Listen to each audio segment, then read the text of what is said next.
नमस्कार, आप सभी का पुनः एक बार फिर से स्वागत है हमारे YouTube चैनल द ज्ञान सौर्य अकेडमी पे। मैं हूं निर्मल कुमार और अभी आप क्लास करेंगे क्लास 10 का फिजिक्स, जिसके अंतर्गत हम लोग प्रकाश में शामिल प्रकाश के अपवर्तन की क्रिया को समझेंगे, है ना।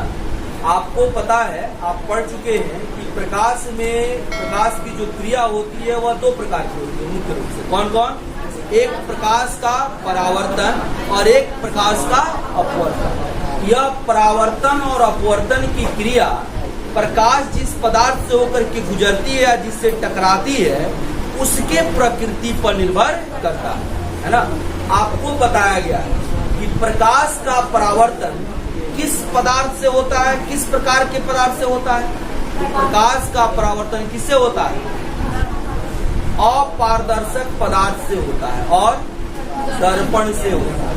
और प्रकाश का अपवर्तन भी बताया कि किस पदार्थ से होता है, लेंस से होता है और पारदर्शक पदार्थ से होता है, ठीक है। और एक दोनों के बीच का पदार्थ है जिसको हम क्या कहते हैं, अर्ध पारदर्शक या पारभाषी। तो वहां पर कुछ क्रिया परावर्तन की होती है और कुछ क्रिया अपवर्तन की होती है, क्योंकि प्रकाश का कुछ भाग लौट जाता है और कुछ भाग बाहर की ओर चला जाता है। इसलिए जिससे वह प्रकाश टकराता है वह सामग्री भी दिखाई देता है, उसके बाहर वाला भाग भी हमें दिखाई देता है ना। किसके कारण? क्योंकि यह दोनों ही क्रिया को संपन्न करता है ना। अगर प्रकाश का परावर्तन होगा तो कभी भी उसके पीछे वाला भाग दिखाई नहीं देता। सबसे आसान तरीका है जानने का, जैसे कोई कहे, है ना, कि अगर प्रकाश हमसे टकरा करके आके लौट रहा है, सब अगर हम किसी सामग्री को देख पा रहे हैं तो यहाँ पे कौन सी क्रिया हो रही है? देख पाने का कारण सिर्फ और सिर्फ प्रकाश का परावर्तन होता है। जहां पर ही कोई भी अभी पदार्थ दृश्य होता है तो प्रकाश के परावर्तन के कारण ही होता है। आप हवा को देख पाते हैं क्या? नहीं देख पाते। इसके पीछे क्या कारण है? क्योंकि यहाँ पर प्रकाश का परावर्तन होता ही नहीं है ना। अगर यहाँ भी प्रकाश का परावर्तन होता तो हम उसको देख पाते, लेकिन होता नहीं है, इसलिए हम देख नहीं पाते, ठीक है। हम पानी को देख पाते हैं, कांच को देख पाते हैं, लेकिन अगर पूरा वह भी साफ कर दिया जाए, एक बढ़िया से पूरे बोतल में, व्हाइट वाला बोतल में पूरा ऊपर तक पानी भर दीजिए, है ना, और उसको रख दीजिए, कभी आपको लगेगा कि इसमें कुछ है ही नहीं, है ना। क्यों? क्योंकि प्रकाश आर पार चला जाता है तो वहां पे परावर्तन होता नहीं है, इसलिए हमको प्रतीत ही नहीं होता है कि इसके अंदर पानी रखा भी हुआ है। कभी ऐसा महसूस किए हैं कि नहीं किए? ये सब प्रैक्टिकल बातें हैं जिसको आप महसूस कर सकते हैं, महसूस करके बता सकते हैं कि कहाँ प्रकाश का परावर्तन हो रहा है और कहाँ प्रकाश का अपवर्तन हो रहा है। तो परावर्तन से संबंधित सारे कार्य को, सारे क्रिया को, सारे जितने भी उसके अंतर्गत जितने भी पद आने वाले थे सब कुछ हम पढ़ चुके हैं। अब हम लोग को क्या जानना है? प्रकाश का अपवर्तन, ठीक है। अब इसमें हम लोग जानेंगे प्रकाश का अपवर्तन।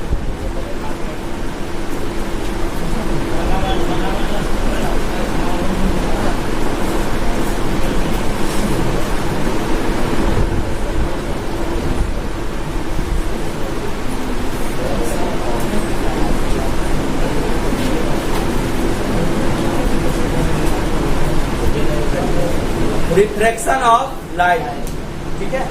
समझिए इसको, प्रकाश का अपवर्तन क्या होता है। जैसे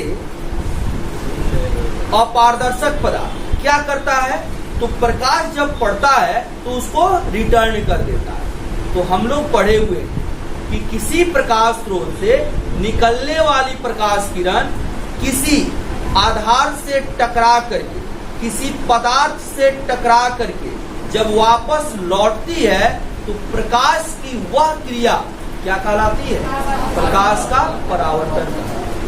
लेकिन जब वह लौटे नहीं बल्कि उसके पार चला जाए तो उस क्रिया को हम क्या कहते हैं?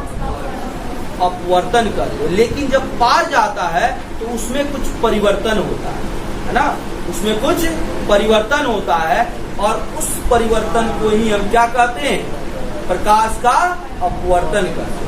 अब उसी परिवर्तन के कारण कुछ प्रैक्टिकल पहले हम बताते हैं, प्रयोग जिसके आधार पर आप समझ सकते हैं। आपने कभी ऐसा महसूस किया है कि शीशा के ग्लास में अगर पानी रख दें, उसमें कोई कलम रख दें, तो आपको वह मुड़ा हुआ प्रतीत होगा? ऐसा कभी हुआ है? देखें, इसके पीछे क्या कारण है? प्रकाश का अपवर्तन। ग्लास में पानी रख दें, उसमें एक सिक्का रख दें, तो वह लगता है कि ऊपर है, मतलब जहां आप रखते हैं वहां दिखाई नहीं देता है, बल्कि लगता है कि इससे ऊपर थोड़ा सा दिखाई दे रहा है। ऐसा कभी महसूस हुआ है? तो यह किसके कारण होता है? प्रकाश के अपवर्तन के कारण होता है। स्विमिंग पूल में, जैसे तालाब होता है, तो तालाब का पानी साफ नहीं होता है। स्विमिंग पूल में अगर आप कभी गए हो, तो स्विमिंग पूल में पैर को नीचे पानी में डाल करके देखिएगा, है ना, लगेगा कि जितना, मतलब कि पैर आपका जितना लंबा है, उसकी अपेक्षा की तो छोटा प्रतीत होता है ना। मतलब कि स्थिति पैर की कहीं और होती है, और आप जब देखते हैं तो कहीं और वह दिखाई देता है। इसके पीछे का क्या कारण है? प्रकाश का अपवर्तन, है ना। सूर्य की किरणें, सूर्य जब सूर्योदय होता है या सूर्यास्त होता है ना, तो सूर्योदय के 2 मिनट पहले, अभी सूर्य नीचे ही रहता है, तब तक हमको दिखाई देने लगता है ना, और सूर्यास्त हो चुका होता है तब तक हमें दिखाई देता है। इसके पीछे क्या कारण है? तो इसके पीछे भी कारण है क्या? प्रकाश का अपवर्तन। यानी सूर्योदय के 2 मिनट पहले और सूर्यास्त के 2 मिनट बाद तक सूर्य हमें दिखाई देता है, और इसके पीछे भी क्या कारण होता है? प्रकाश का अपवर्तन। रात के समय में आप देखिएगा कि तारे हमें टिमटिमाते नजर आते हैं। जैसे दिया जलता है ना, तो दिया जलता है तो क्या होता है? थोड़ा सा कभी लौ उसका तेज हो जाता है, कभी कम हो जाता है ना।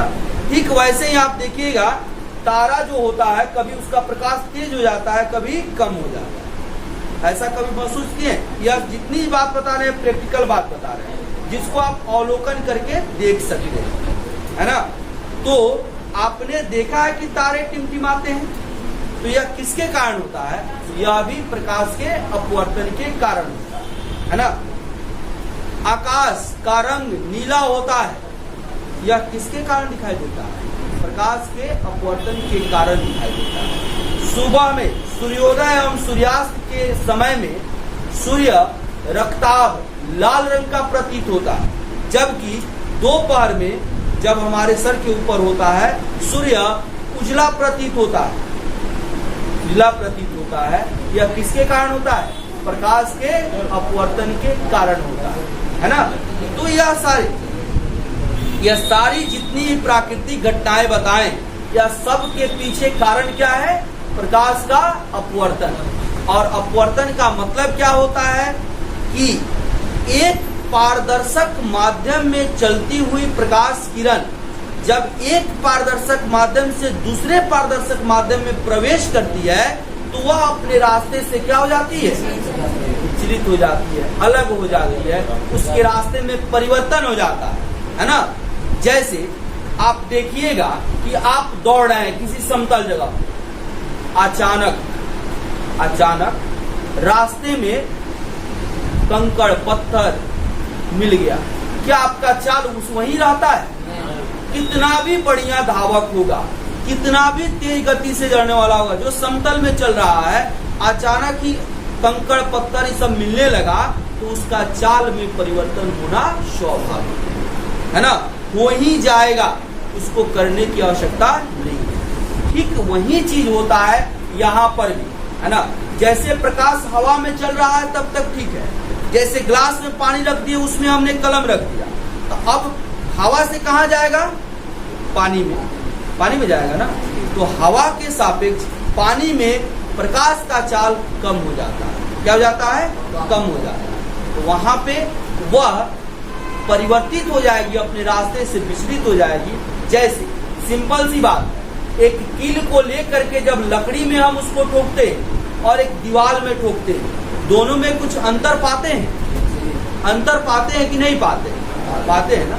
वहां पे आप देखिएगा कि दीवार में जब कील ठोकते हैं तो कील में विचलन ज्यादा होता है, लेकिन लकड़ी में ठोकते हैं तो विचलन कम होता है। आप कागज में ठोकेंगे तब और विचलन कम होगा ना। तो ठीक यही चीज होता है प्रकाश के साथ। हवा में चल रहा है तब तो कोई दिक्कत नहीं है, लेकिन दूसरे माध्यम में प्रवेश करेगा तो उसमें विचलन होगा, और उसी विचलन का नाम दिया गया है, गुण के नाम दिया गया है, उस प्रकाश के क्रिया का नाम दिया गया क्या? प्रकाश का अपवर्तन। यहाँ पे एक काम हो रहा है और उसी काम का एक नाम दे रहा है। नाम क्यों देते हैं आप तो जानते हैं, पहचान के लिए यह क्रिया हो रही है। तो जैसे इस तरह की कोई भी क्रिया आप देखेंगे आप समझ जाएंगे कि यहाँ पे कौन सी हो रहा है? अपवर्तन हो रहा है ना। हमारे आंखों के द्वारा कोई भी सामग्री हमें दिखाई दे रहा है तो वहां पे है ना हम क्या कहेंगे कि परावर्तन हो रहा है ना। जैसे हम किसी मॉल में जाते हैं, किसी दुकान में जाते हैं तो बड़ा बड़ा दुकान, बड़ा बड़ा मॉल, शीशा लगाया होता है ना, और शीशा आपको बाहर से देखने को लगेगा कि नहीं यहाँ पे कुछ भी नहीं है ना। तो कभी कभी मिसिंग हो सकता है, हो जाता है ना, आपको दिखाई ही नहीं देगा, आप जाकर के उसे टकाया लगेगा कि यह खाली जगह है ना, खुला हुआ है, लेकिन वास्तव में वहां पे ग्लास लगा होता है ना। तो ऐसा क्यों हुआ? क्योंकि वह एक पारदर्शक पदार्थ है, वहां पे प्रकाश सीधे का सीधा पार कर जा रहा है ना। आपको दूसरे पार का वस्तु, जैसे हम लोग एयर में है तो सामने देखने में कोई परेशानी है नहीं है, तो ठीक वैसे ही आपको दिखाई देता है, इसलिए आपको वहां पे वह कांच का अनुभूति नहीं होता। वहां पे बड़े बड़े दुकान में उससे बचने के लिए क्या किया जाता है? तो जहां ग्लास लगाया जाता है ना, वहां पे गुलदस्ता रख दिया जाता है, गमला रख दिया जाता है। क्यों? इससे बचेगा। ग्लास को देख करके कोई नहीं बचता है, उस गुलदस्ता को देख करके कोई बचता है, और जहां खाली होता है वहां से जाता है ना। तो यह स्वाभाविक प्रक्रिया है। यहाँ पे यह प्रकाश की जो क्रिया है उसके कारण यह कुछ भी हमको अनुभव होता है या कुछ भी हम कर पाते हैं। तो प्रकाश के अपवर्तन के बारे में हम लोग लिखेंगे। देखिए,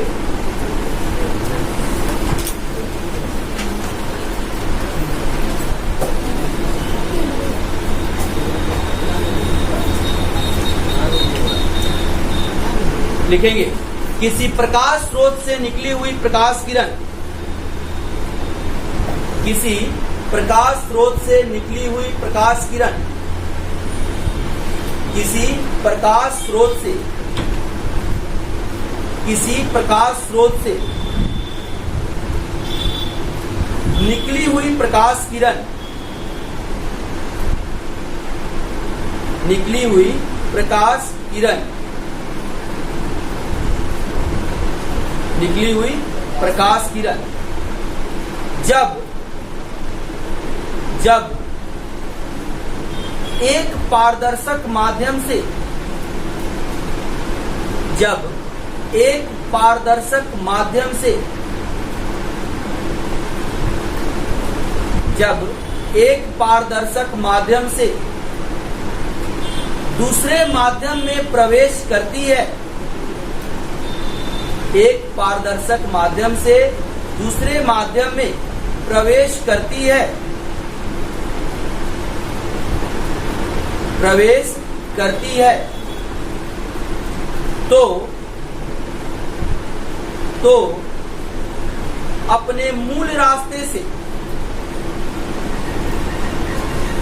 तो अपने मूल रास्ते से विचलित हो जाती है, अपने मूल रास्ते से विचलित हो जाती है, विचलित हो जाती है। प्रकाश के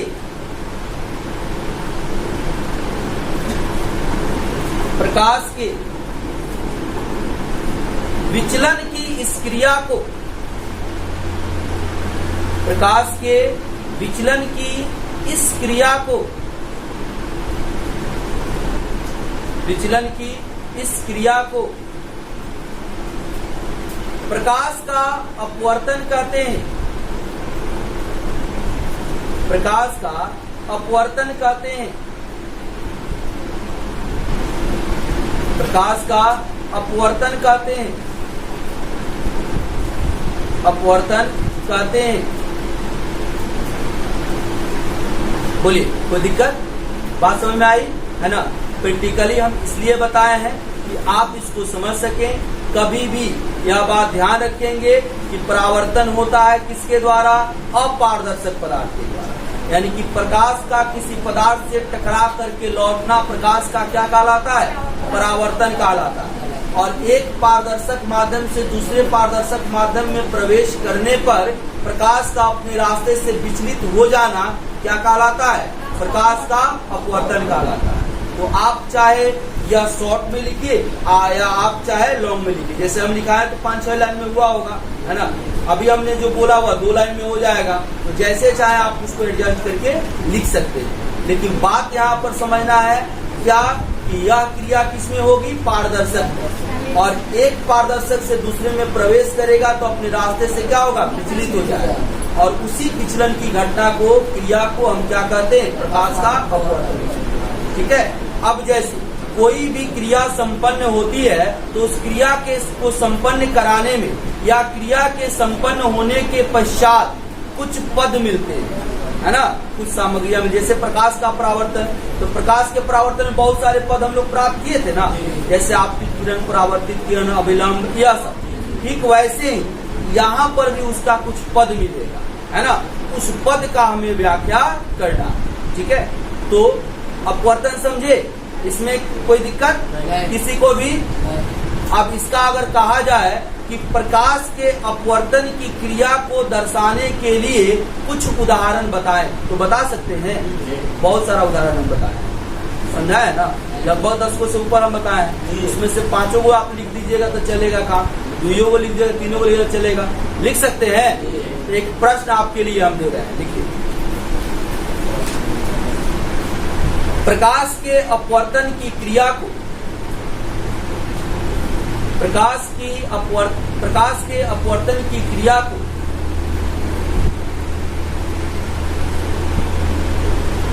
प्रकाश के अपवर्तन की क्रिया को दर्शाने वाले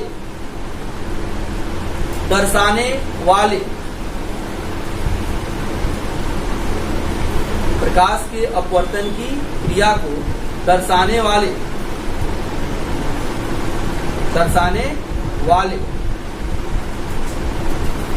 कुछ प्रायोगिक उदाहरण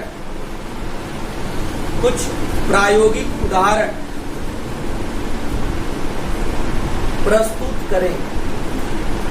कुछ प्रायोगिक उदाहरण प्रस्तुत करें। हो गया? कौन नहीं लिख सकता इसको? सबको लिख सकता है, लिख सकते हैं ना, अच्छी बात है। अब अगला क्वेश्चन लिखें। इसके लिए आप अपने इच्छा अनुसार जगह छोड़ दिए, जितना लिखना हो। 2 लिखना हो तो 2 के लिए जगह छोड़िएगा, 5 लिखना हो तो 5 के लिए जगह छोड़िएगा, है ना। अगर सब लिखना हो तो आप वीडियो सुन लेंगे, उसमें तो सब बोलबे किए हैं, है ना। सब लिख लीजिएगा, उसके लिए जगह छोड़ दीजिए, है ना। लिखेंगे अगला क्वेश्चन। प्रकाश के अपवर्तन की क्रिया में प्रकाश की अपवर्तन की क्रिया में प्रकाश की अपवर्तन की क्रिया में प्रकाश की मत लिखिए, प्रकाश के लिए प्रकाश के अपवर्तन की क्रिया में प्रकाश के अपवर्तन की क्रिया में आने वाले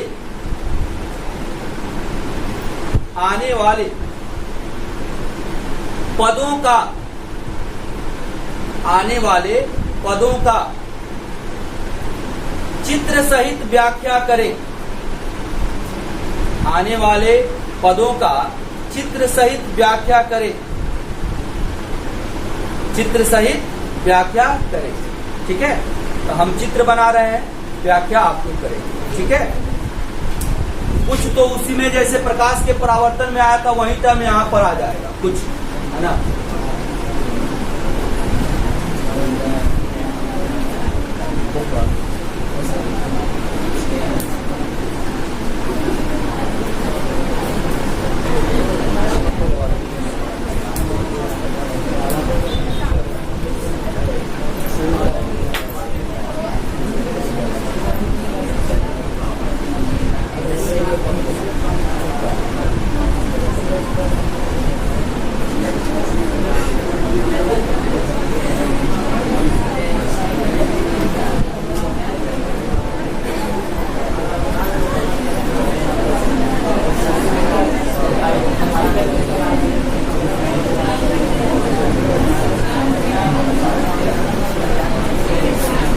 फिगर बनाइए।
देखिए आपके सामने यह डायग्राम बनाया है, इसमें यह एक पारदर्शक माध्यम है, यह एक पारदर्शक माध्यम है। माध्यम में आप जानते हैं कि माध्यम में जब तक परिवर्तन नहीं होगा तब तक अपवर्तन की क्रिया संपन्न नहीं होगी। यहाँ पर एक और परिभाषा इसको देखने के पश्चात हम बना सकते हैं, क्या कि माध्यम में परिवर्तन के पश्चात, माध्यम में परिवर्तन होने के कारण प्रकाश किरण में उत्पन्न विचलन की क्रिया को या विचलन की घटना को क्या कहते हैं? प्रकाश का अपवर्तन कहते हैं। यह अभी हम परिभाषा दे सकते हैं, ठीक है। तो यहाँ से आप जानते हैं कि प्रकाश स्रोत से निकलने वाला जो किरण होता है, पहले समझ लीजिए बाद में उसको कर लीजिएगा। प्रकाश स्रोत से जो निकलने वाला किरण होता है उसको क्या कहते हैं? आपतित किरण, यह परावर्तन में भी हम जान चुके हैं हम लोग, ठीक है। और यह अब जिस सतह के से गुजरने के पश्चात इसका अपवर्तन होगा या विचलन होगा, उस सतह को क्या कहेंगे? अपवर्तक सतह। और अपवर्तक सतह के जिस बिंदु से यह टकराएगा यह कहलाता है क्या? आपतन बिंदु। क्या कहलाता है ना? और आपतन बिंदु से अपवर्तक सतह के लंबवत खींची गई रेखा क्या कहलाती है? अविलंब कहलाती है। अपवर्तक सतह के लंबवत, है ना।